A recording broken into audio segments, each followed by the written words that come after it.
going on? What's going on? Welcome to World Kidney News. I am your host, Steve Belcher. Thank you for joining us. Man, it's been a minute since I've been on air. Definitely had to take a break, but all is well here at World Kidney News and Urban Health Outreach Media. Tonight, we have, and I mean an awesome show. We have a kidney warrior who's a 2-time transplant recipient. She was on Ken Sorensen's show. What was that? Kidney Editorial Edition with Kenneth Sorensen that was aired on Urban Health Outreach Media. She was on Uncle Jim's show, Kidney Story 2, and now she's back. And I have my own set of questions to ask this fantastic kidney warrior and scholar. She's from Chicago, Illinois, PhD candidate, 2-time kidney transplant recipient, and I believe she's under 30 years old.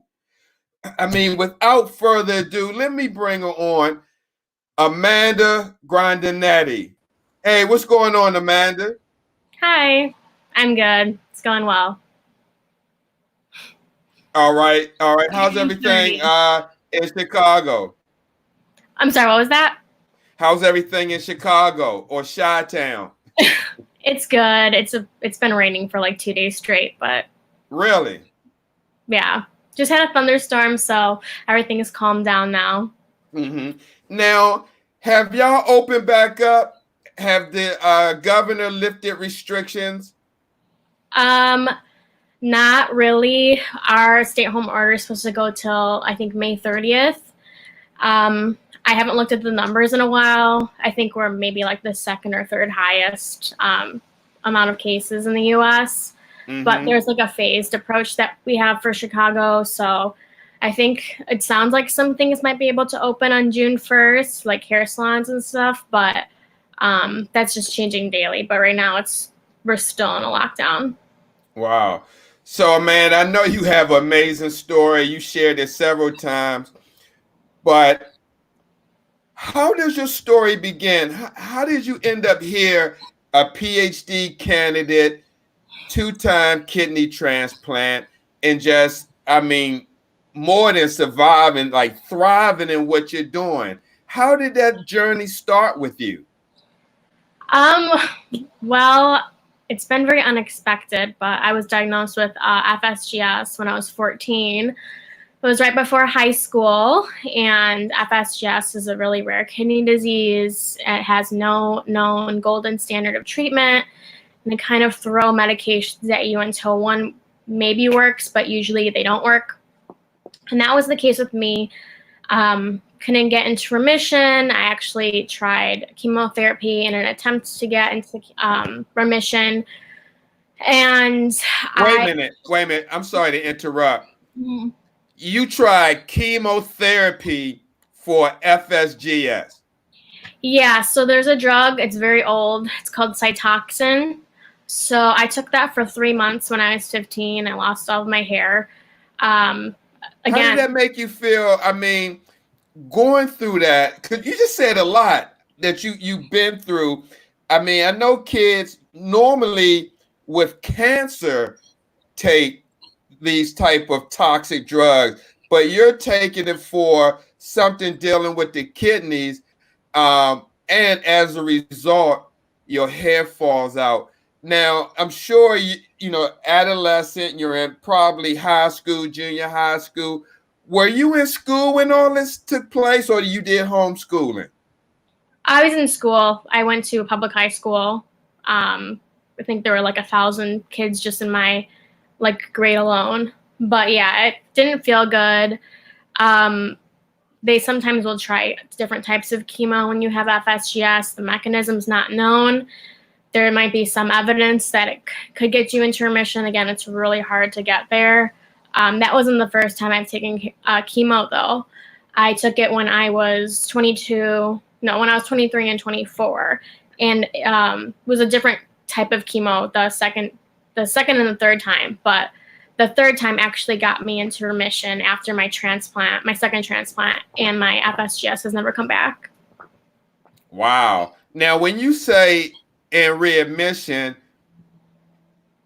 are there, when it's active, are there any signs or symptoms that says you're in this, or is it like the kidneys are affected and that's how you know that you're actively having this situation?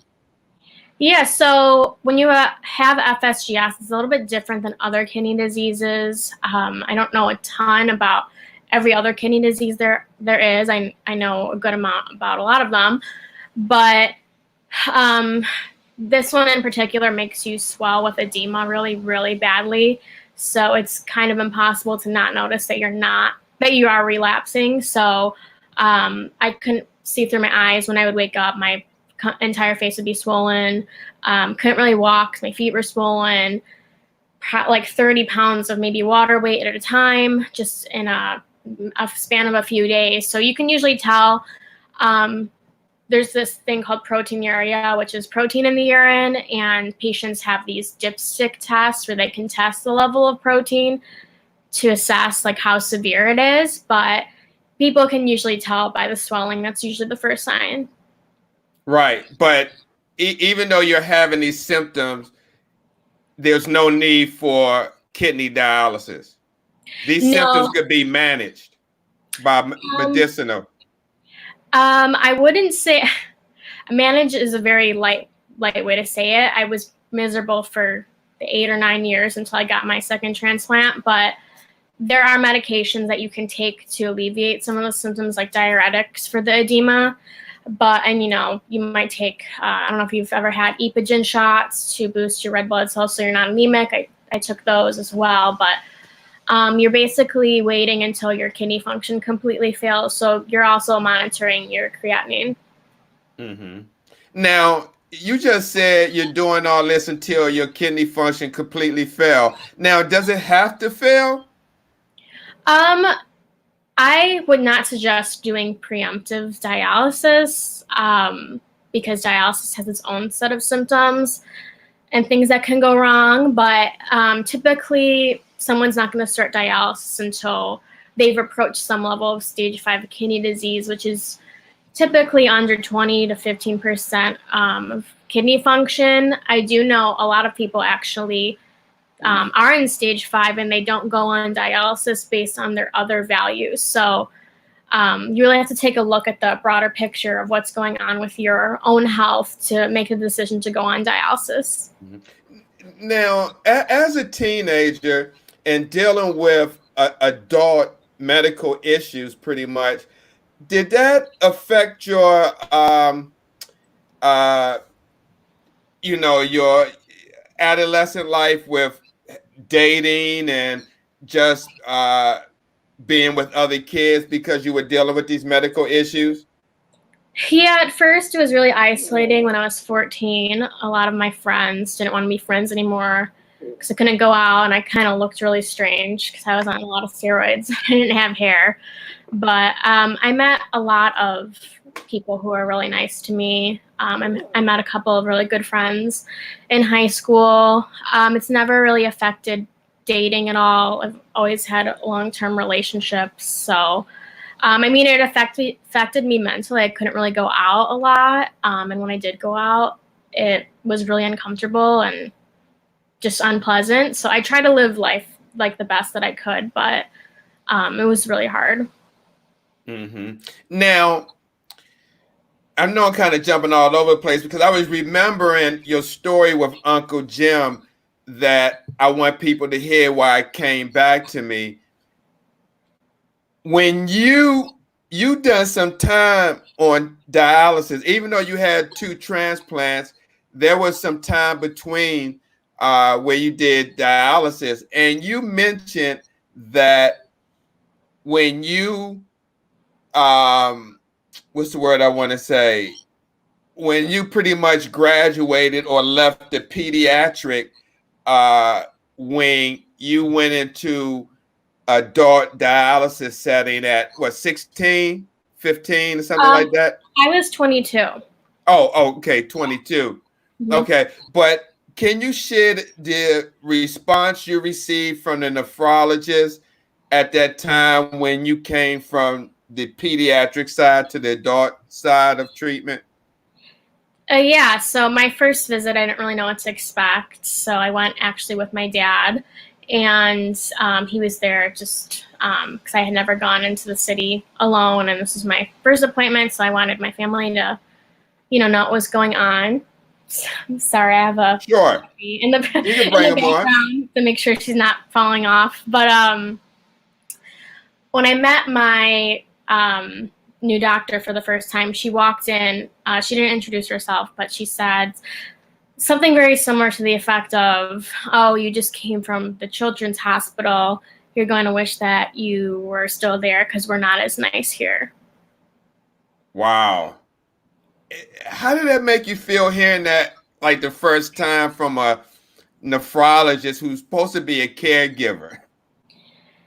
Yeah, I mean that felt. I don't even know how to respond to that. I'm a pretty outspoken person, but when I was being cared for with, my kidney disease, I didn't really know what kind of care I should expect, and I kind of felt really defeated. So um, I don't remember saying anything. Maybe I did, but I didn't know what else to do. I knew that I deserve better, and patients do deserve better, and no one deserves to Oh, be treated that absolutely. way. But yeah, if I could go back, I definitely would have just switched providers immediately.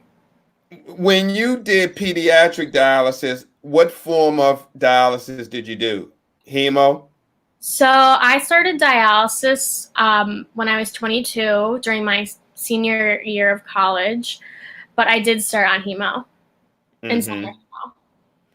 And that's when you first started with um, the adult on the adult side? Yeah, I started, let's see, I transferred to adult nephrology that December of like 2011. My kidneys failed January 2012. So I had been with this provider maybe like 3 weeks before my kidneys failed. So Hmm. she called me while I was in class and just told me that my kidneys failed and I just needed to go to an ER. So yeah, I just kind of said that. No, I guess what I wanted to hear like a compare and contrast. Did you have an opportunity to see if there was a difference with care between the pediatric side and the adult side? Um, No, I really didn't have time when I had first gone on dialysis to see how different it was. 'Cause I was just in a dialysis center that it's not a pediatric facility, it's just a clinic. I think, maybe the youngest person there. I never really saw anyone older than me. I couldn't compare it to anything, but I mean, I wasn't treated with any sort of respect in my clinic regardless. And the clinic I actually went to, because I live outside the suburbs of Chicago, or right in the suburbs of Chicago, my hospital is in the city. So, and I didn't want to like go 3 times a week into the city. So I went to a suburban dialysis clinic. So they weren't affiliated, but they both sucked. right. Now, how did your second transplant come about? Is that from a living donor?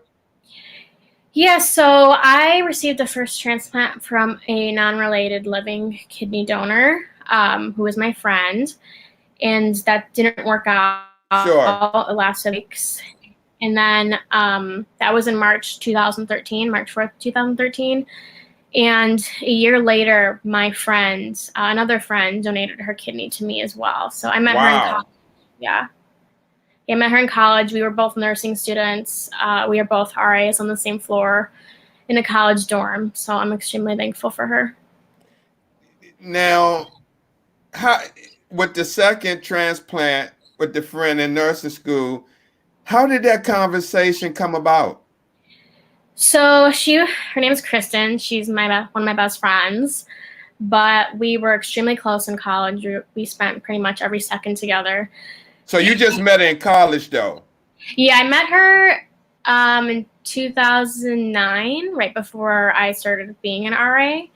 So, but once we started being friends, we were inseparable. So we spent a lot of time together. we were both nursing students, so she knew what was going on. She was always helping me or keeping me company in my dorm when I was sick, which is very often when I was a junior. And a senior, she's just 6 months older than me. But she was there every step of the way for dialysis, even before dialysis when I was healthy for maybe a year. She saw everything that happened during my first transplant. And when that didn't work out, she immediately said that she was going to donate to me. Wow. Yeah, I'm really lucky. Wow. That is awesome.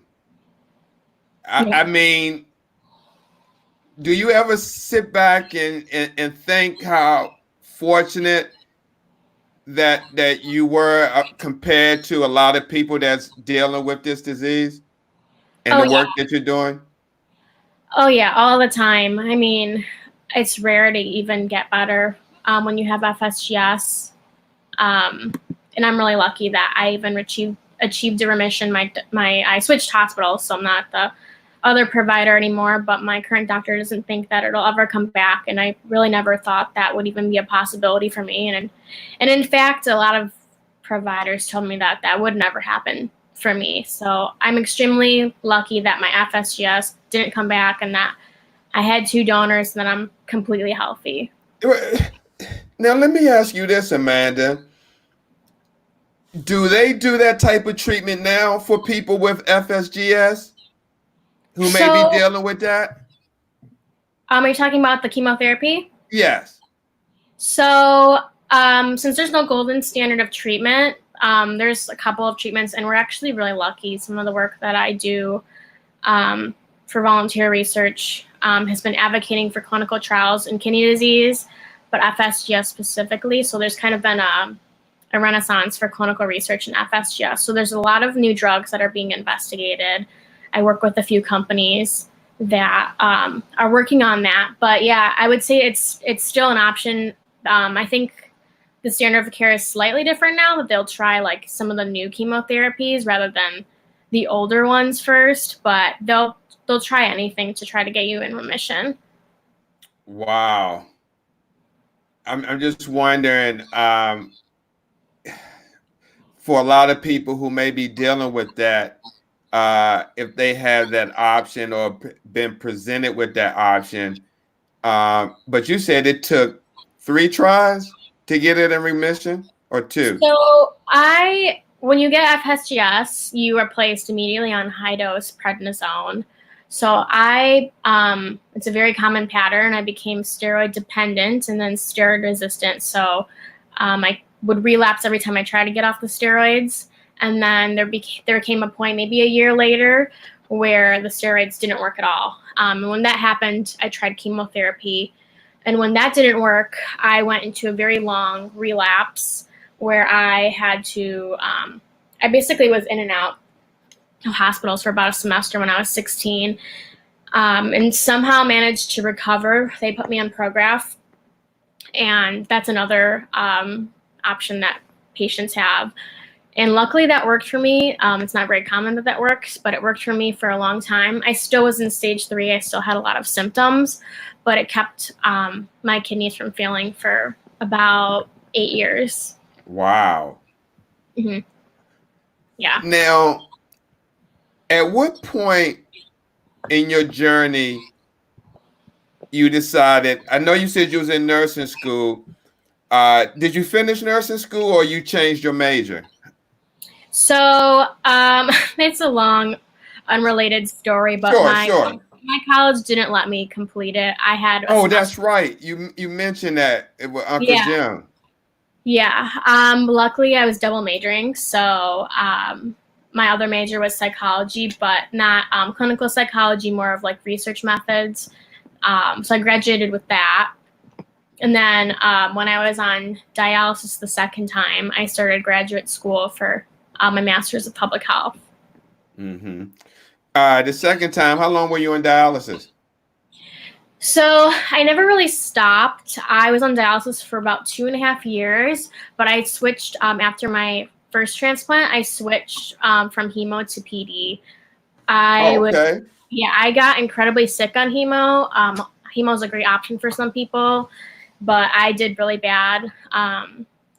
There's a 60% mortality rate within the first year of initiating hemodialysis, and I actually almost died the month before my first transplant from it.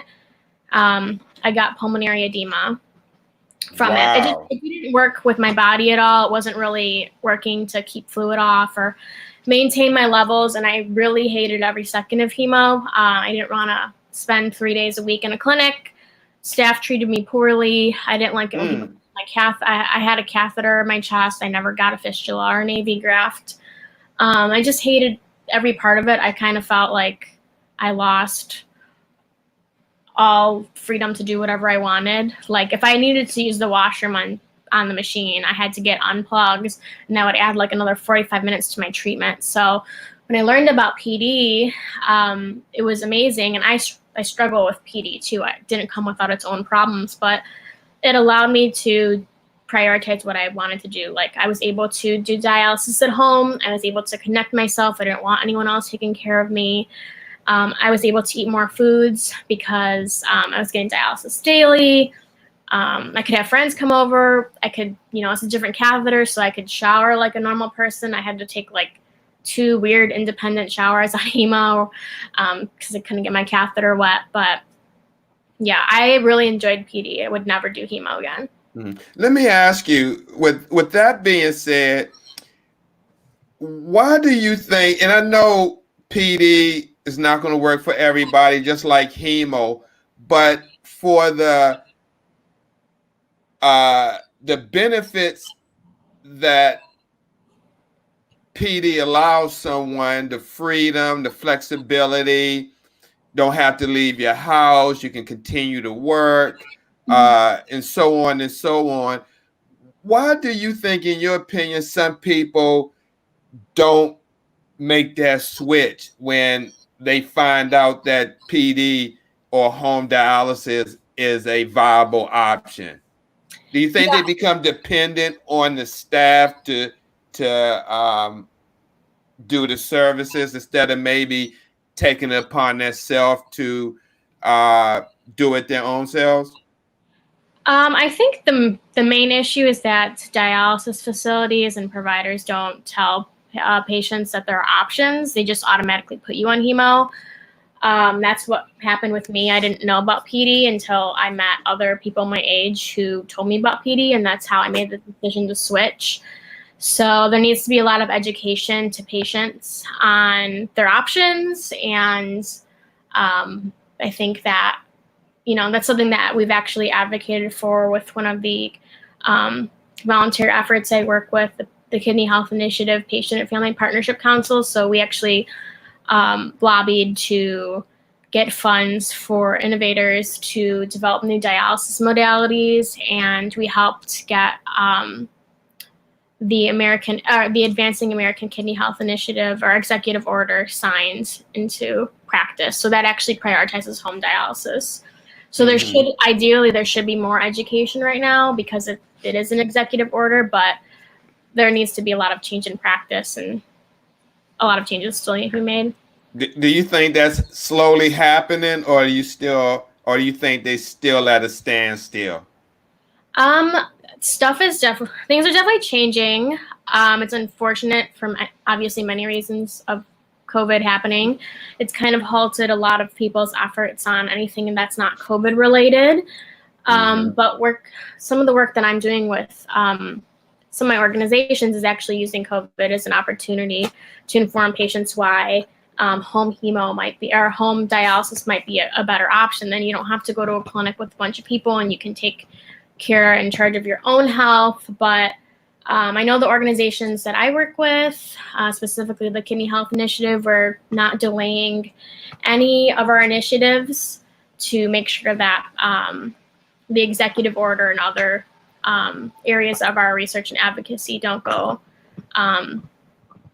They're still being prioritized even though COVID's happening. So we don't want to rest. So look, what if someone's watching this and they are kind of similar to you, very proactive in their care, into like research and want to know what's going on with their particular kidney disease. How did you get started working with different organizations, and how can other patients who may be watching this that may be in the same position that you are, maybe they had 3 transplants or 2 or whatever the case, but they want to be doing what you're doing. How could they, where could they start? So I focus my efforts are focused on research. Within that is advocacy. I don't do a lot of stuff on the Hill because I am by professional training a researcher. But I got started because just as a person, I've always been really interested in science and healthcare. So that's kind of what I did. I don't want to say before I got sick because I was 14 when I got sick, and part of my decision to become a nurse was because I wanted to help people. But I would say if you want to become a researcher, look into the different avenues of becoming a researcher. There's many different kinds of degrees. I'm a methodologist, so I don't do bench work. But if you just want to get involved with advocacy, I would say the best way to get started is to reach out to an organization that you really like. So the first work I did was with NephCure, and that's an organization that just focuses on FSGS. And I made a lot of friends there, and they helped me a lot, and that kind of set me on a path to working with the National Kidney Foundation. And through the efforts there, they offered me other opportunities to work with Centers of Medicare and Medicaid, and wow. it just goes on from there. When I think back, I'm like, I always try to describe how to get started because it's kind of been a whirlwind. But I would definitely say get into contact with an organization that you really agree with and want to get, and you would like to help them. Wow. Now, and you're only 28? I'm 30. I just turned 30. Oh, okay. Okay. Wow. I mean, wow. So can you share some work you've done on Capitol Hill? Yeah, so I actually haven't done any. Oh, sorry. Oh, that's okay. My puppy's going crazy. So I actually haven't gone to Capitol Hill. I have worked with Secretary Azar of the Department of Health and Human Services. Really?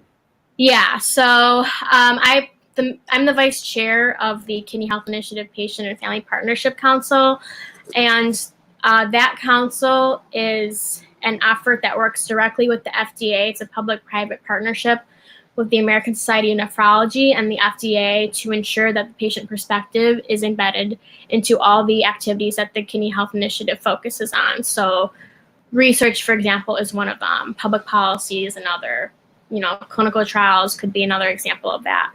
But the American Society of Nephrology was able to secure a meeting with the Secretary of Health and Human Services, and we actually went there 2 years ago yesterday to try to get his buy-in for Kidney X. And you can look Kidney X up, but that is also a public-private kind of funding that is set up for innovators who want to change kidney care. So they have different prize competitions, and anyone can submit to it. I think it was about $22 million was put in with the government and the American Society of Nephrology. But yeah, we met with him and got an opportunity to share our story and tell him why Kidney X was so important. So that's now when you say innovators in Kidney X, what kind of work are they looking for the people to do? So it depends on the competition that they're hosting at the time. So the first competition that was held was called Redesign Dialysis. So anyone, patients, doctors, family members, researchers, literally anyone could submit to their idea to Kidney X, but they just had to fill out what the idea was and why it would be important. And there's a panel that looks at all those ideas and selects winners. So there was actually a phase 1 and 2 for that, but it could literally be anyone. There was another competition that was hosted with the National Kidney Foundation that was specifically aimed at patients and what they think patients could do to change their care. I think that ended at the end of last year. But yeah, it just depends on what kind of competition they're hosting at the time. But I would encourage everyone to check it out. It's really unique. Wow. Wow. I actually thought it was pretty much looking for people to design maybe different dialysis machines or like the artificial kidneys that people have been talking about. Do you know anything about that and what's going on with that? Yeah, the artificial kidney and the wearable kidney actually won some funds from that. Right now, I don't have a ton of information on the artificial. Sure. Some of their efforts have been halted just because of COVID, but they're looking for funding to finish development of the model. It's supposed to go into trials soon. Again, that was halted because of COVID, but I think within the next couple of years, they're hoping to, I think actually sooner than a couple of years, I think within the year, they're trying to start clinical trials, but don't quote me on that. But I know I'm really excited about that. I try to keep abreast of all of what's going on with that. The project's called actually the Kidney Project. So if you look at them on Facebook, they post a lot of updates, and they have a Twitter and an Instagram. Yeah. I have my own opinion about that, wondering if when that does go through, who would be offered that? How would that look like with reimbursement, Medicare, medication, anticoagulant? I just have so many questions centered around that on how would that look like far as who would get those, what would be the criteria to receive one? Yeah, I think those are all great questions. I haven't looked into those particular questions. Some of them are questions that I have as well. Particularly, I'm under the assumption that once they're produced, anyone who needs a transplant could get one. Kidney transplant isn't a cure, so it comes with its own responsibilities and its own side effects. So getting a transplant, although I am entirely grateful and I definitely wouldn't be here if I didn't get my transplant, it would be great to have another option. Like, for example, patients who have FSGS, a lot of times their FSGS comes back after the transplant.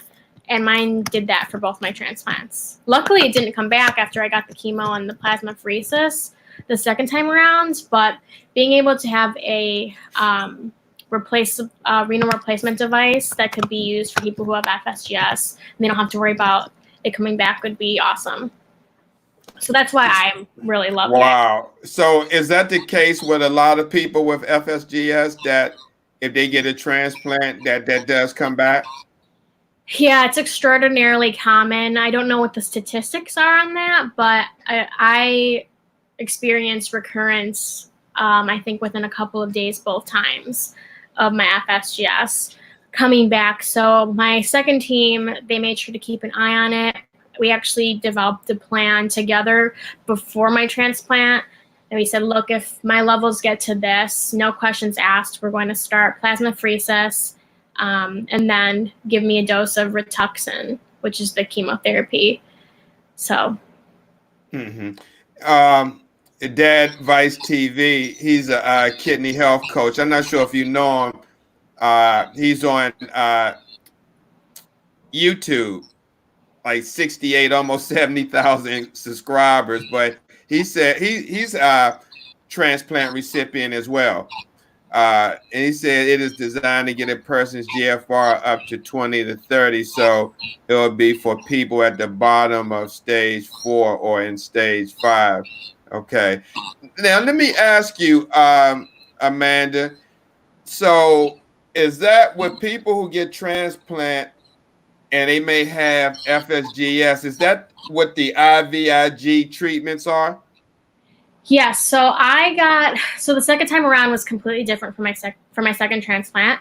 I received an induction agent Several of them. One of them was IVIG. So before the transplant, I did 2 weeks of plasmapheresis. And at the end of those 2 weeks, I got a dose of IVIG. And that was basically to wipe out my immune system. There was, and still is, some sort of theory that the immune system plays some sort of response in FSGS. It doesn't have a known cause, but it has shown promising effects. So did that 2 weeks before the kidney transplant, and then I was given a dose of something called rabbit, thymoglobulin, I think is what it's called. It's an induction agent right before transplant to also further wipe out your immune system. And Wow. then, yeah, they took it very, very seriously. Both me and my team came up with this plan. So they didn't just say, this is what you're going to do. We both selected it. And that's why I love my team. That's why I chose them the second time around. But that's why people get IVIG. For FSGS specifically, no one knows the cause of it, and they kind of just do whatever to see if it has some sort of effect. They just literally throw meds at you until something sticks or until your kidneys fail. Wow. Mm-hmm. Unbelievable. And have you heard of any cases like yours where it didn't come back? I have not. I have worked with NephCure in the past, and I don't really do a lot of like mentorship with patients anymore, so I'm not really up to date on what traditionally happens, but that is just a known thing about FSGS, that it's very common for it to come back after transplant. Mm-hmm.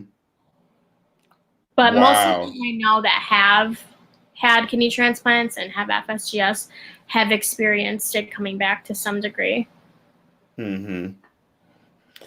Now, has there been any talk about trying to replicate what your team done for you to see if it can work on a broader scale? So one of the lead researchers in FSGS actually works at my hospital. I don't work with him. I haven't met him. We follow each other and talk on Twitter. That's about the extent of that relationship. But there's a standard of care for all diseases, and specifically FSGS. It does depend on how old you are and what stage of life that you're at. But still, the main medication that's given to you is steroids. So it's kind of the same treatment that I had 14 years ago. There's just a little bit more options. So you always start with steroids, and then you keep trying until you're essentially just trying more harmful substances. Right. Now, and you just led me into my second question. My next question is, as a result of getting over the years these mass amounts of different toxins and substances, have there been any adverse or contraindications or side effects as a result of the long-term use of steroids and the Cytoxin? I know you said with the hair fallout, but are there any long-term effects that you need to be like unaware of? Yeah, prednisone has a million terrible side effects. I developed cataracts in my eyes within like 3 months of starting prednisone. I still have them. Luckily, they're not really in my field of vision. So it can cause you to not be able to see anymore, but luckily you can get cataract surgery and be able to see again. But still, who wants to have eye surgery? Prednisone damaged my thyroid, so it's kind of a little slow. Cytoxin definitely has side effects. You just probably won't know about them until later in life. I know that as any chemotherapy agent, they can usually like affect your reproductive ability. For a long time, I actually had good side effects from chemo. I didn't grow like a lot of body hair, so as a young girl, that was kind of awesome. But Some of the effects of Prograf, I hear a lot of people get tremors. I'm actually super lucky. I've never had any issues with Prograf, but tremors, this kind of brain fog that kind of makes it hard to concentrate. But I haven't taken anything where I've been concerned about the long-term effects, just because the FSGS was so terrible and miserable. I would do anything to get rid of it. No, I understand that. Wow. Now, has any of the medicine hamper your studies? Does it come in, with concentration or anything like that? I don't really think so. I haven't noticed any adverse effects. I'm getting my PhD right now, which requires a lot of attention to detail, and I work professionally as a researcher, so I haven't noticed anything. I know it's a very common side effect for patients who are on Prograf, which I'm on. If that's a really big thing for them, they should definitely talk to their doctors. They could take a once-a-day Prograf called Envarsus. I'm actually about to switch to that just because I'd rather not take medication twice a day.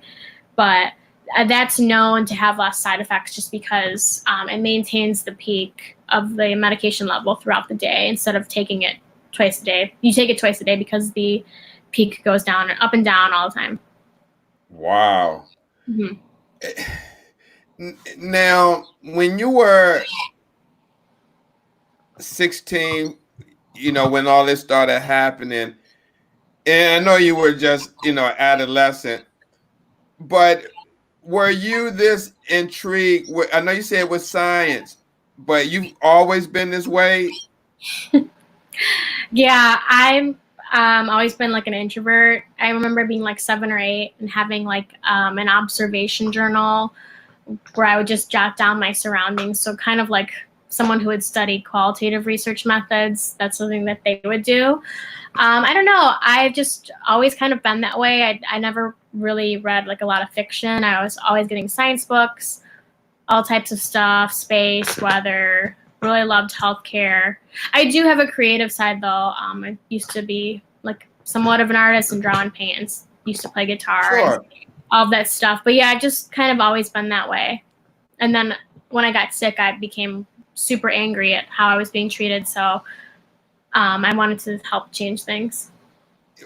Right. And I was just going to say, do you think your experience has helped you navigate through this process of dealing with FSGS and kidney disease?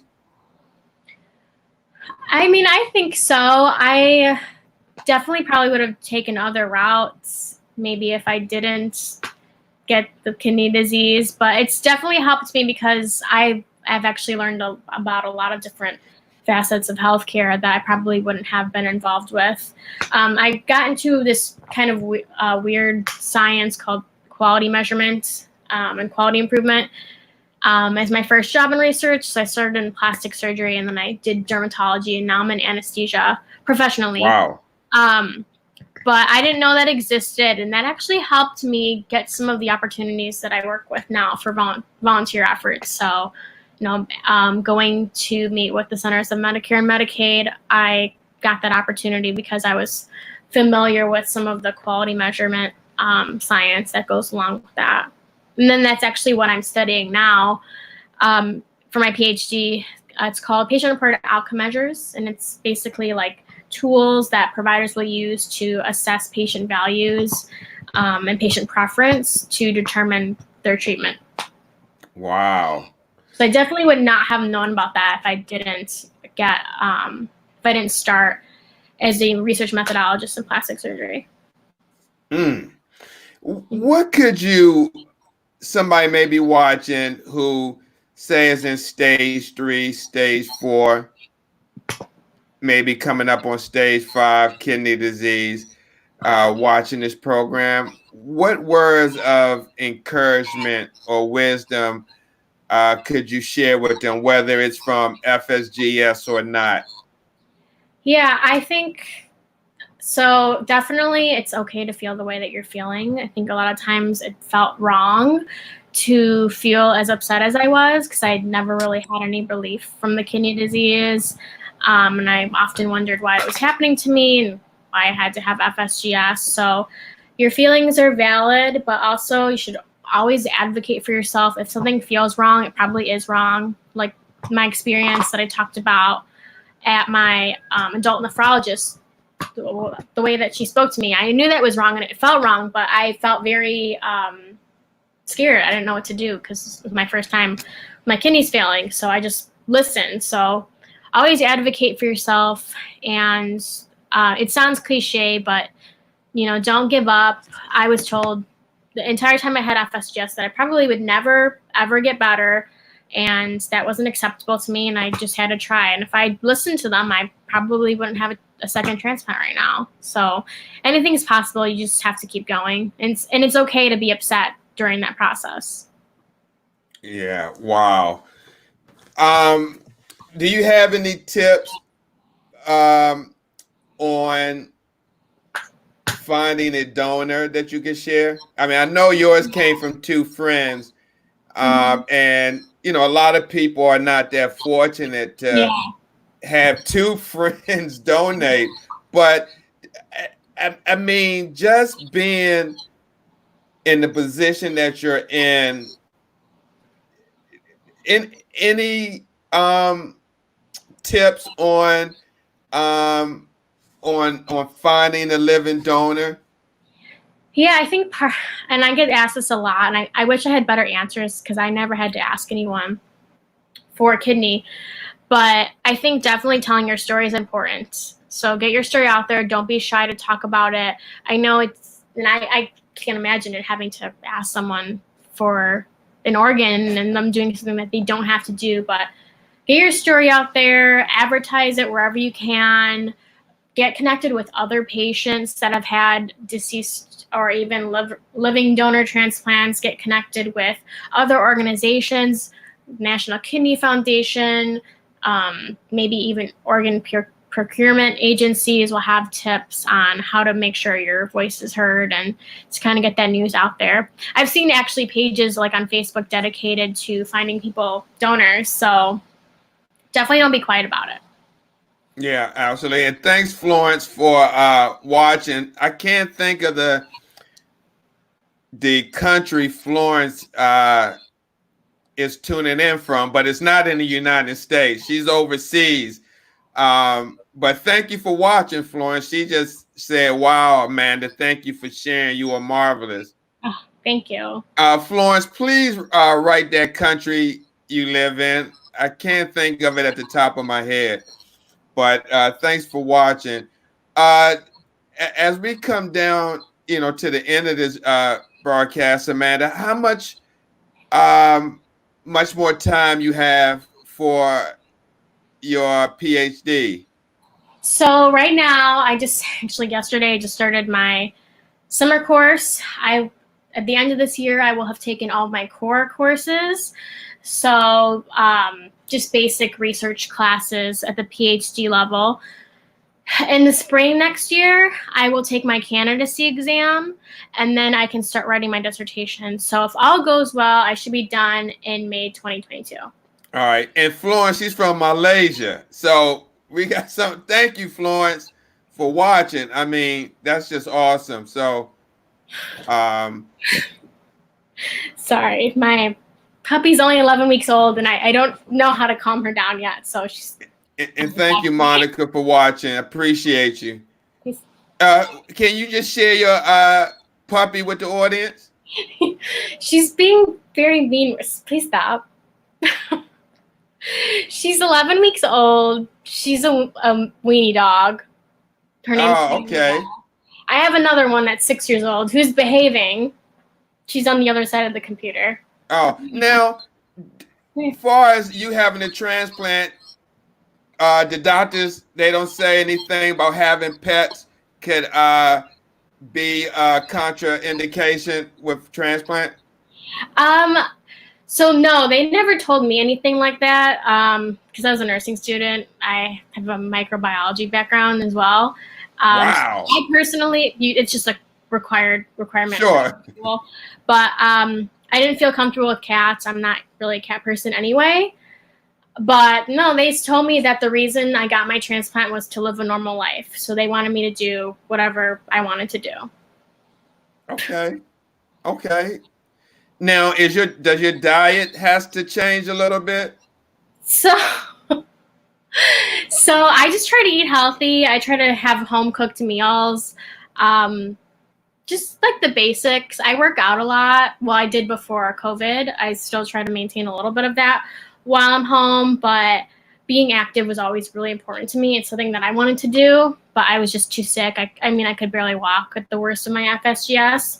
So exercise is definitely important. Please do that when after you get your transplant. If you can on dialysis, go ahead. I would have never been able to work out on dialysis because I was so sick.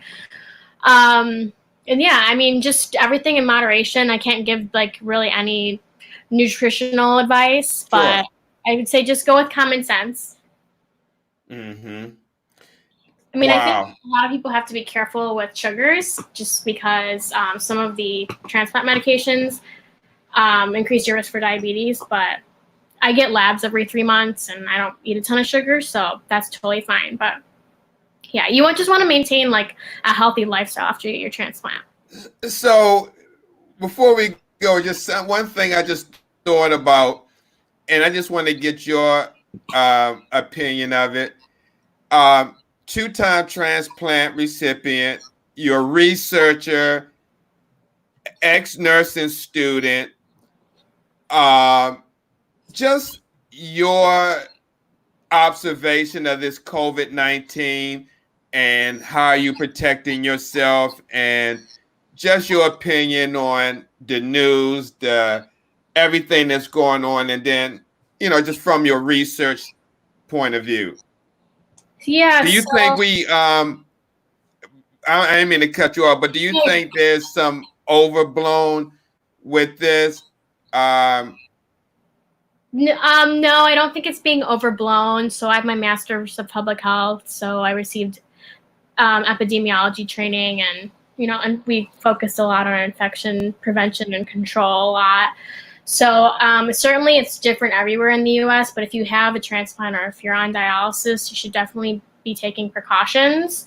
You don't have a really great immune system if you have a transplant.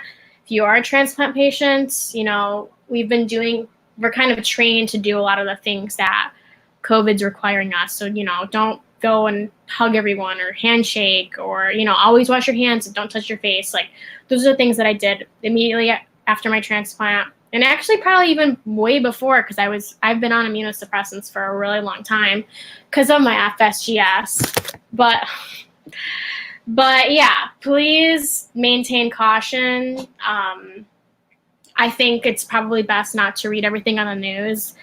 At one point, I was doing that towards the beginning, and I work in healthcare, so it's very easy to get caught up in that.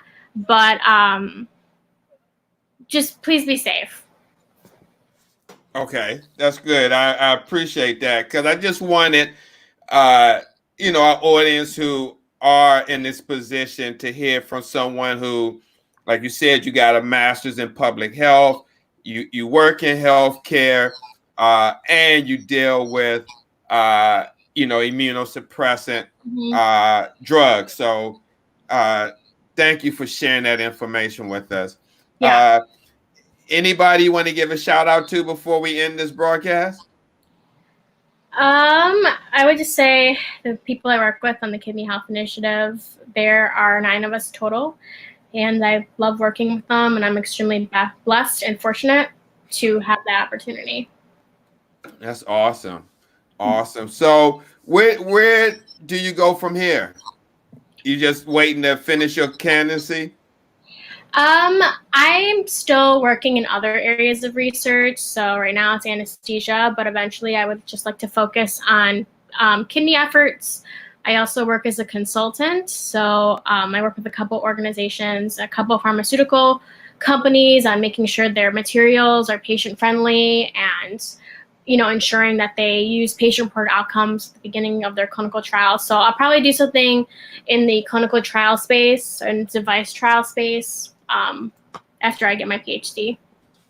Okay, that's awesome. That's awesome. Well, Amanda, I want to thank you for taking the time this last hour, sharing your story, what you do on World Kidney News. I really appreciate it. Thank you so much for having me. Oh, thank you for coming on. I'll be talking with you soon. All right, have a great night. All right, you too. Thanks, Amanda. Bye. Bye bye.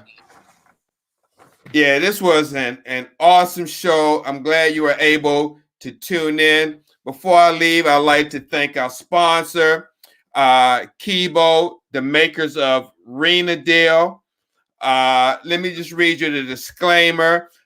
These products, which I'm talking about here, Renadil, are not intended to diagnose, treat, cure, or to prevent any disease. Now, with that being said, if you're dealing with any type of kidney problems, low functioning kidney, or renal deficiency, you may want to try this product right here, Renadil. It's a probiotic, prebiotic dietary supplement. And as you see on the bottle, it helps maintain healthy kidney function. In fact, it does something called intestinal dialysis. And you may say, what is intestinal dialysis, Steve? Well, intestinal dialysis uses probiotics and prebiotics in the gut system to support healthy kidney function.